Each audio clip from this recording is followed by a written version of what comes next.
সকাল বন্ধুরা, আজ আমি আঁকতে চলেছি একটি গ্রামের দৃশ্য। আর গ্রামের দৃশ্য আঁকার আগে আমাদের মনে রাখতে হবে একটা লাইন আঁকবো আমি ফার্স্টে। আর এখানে গ্যাপ রেখেছি কারণ আমি একটি ওয়াটার বডি অর্থাৎ জলাশয় আঁকবো। আর এই যে গ্রামের বাড়িটা আঁকছি, এই গ্রামের বাড়িটা আমি যথাসম্ভব লাইনের কাছাকাছি আঁকবো, কারণ যদি আমি বেশি উঁচুতে আঁকি, মানে বেশি বড় করে এই লাইনগুলো টানি, মানে এই যে লাইনটা আঁকলাম তার উপরে যদি আমরা বাড়িটা আরও লম্বা বানাই, তাহলে এটি ঠিক সুন্দর দেখাবে না, কিন্তু এটা যতটা ছোট হবে ততই সুন্দর লাগবে বাড়িটাই দেখতে। তাহলে আপনারা দেখতে থাকুন, আমি আবার একটু পরে আসছি আরেকটা টিপতে।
প্রিয় বন্ধুরা, আপনারা দেখছেন যে আমি এখানে জলের মধ্যে নানা রকম টান টান আঁকিবুকি করছি। এটা মানে বোঝাচ্ছি যে জলে কিছু তরঙ্গ আছে, আর আমি শেডিং করলাম যাতে এটা আরও সুন্দর লাগে দেখতে। আপনারা চাইলে পেন্সিল দিয়ে এইভাবেই শেডিং করতে পারেন। তো এখন আমি ফুল আঁকছি, এবং ফুল আঁকার পরে আমি অবশ্যই আরেকটি জিনিস ইউজ করব, যেটা ইউজ করলে এই ড্রয়িংয়ের এই শেডিংটা আরও সুন্দর হয়ে যায়। তো সেটা টিপ দিতে আমি একটু পরে আসছি, সাথেই থাকুন।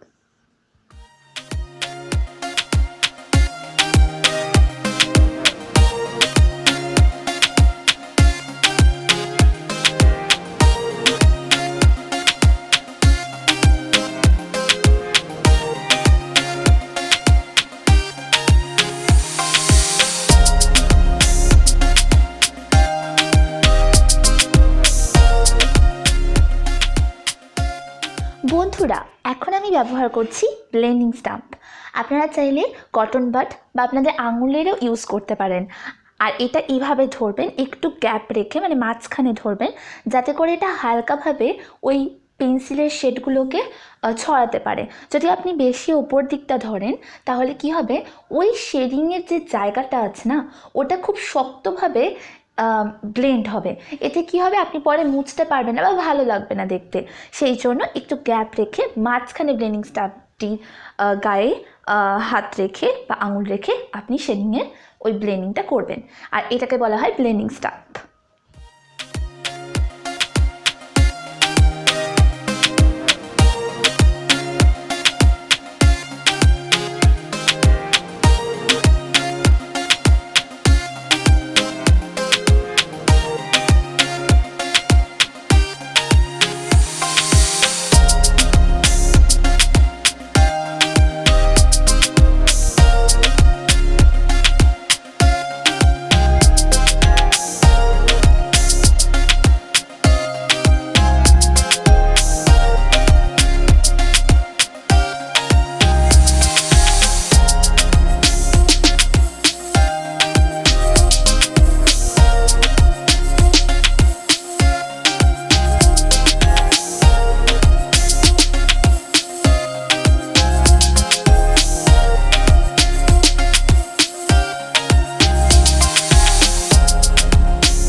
বন্ধুরা, আমরা ড্রয়িংয়ের একদম শেষ পর্যায়ে চলে এসেছি।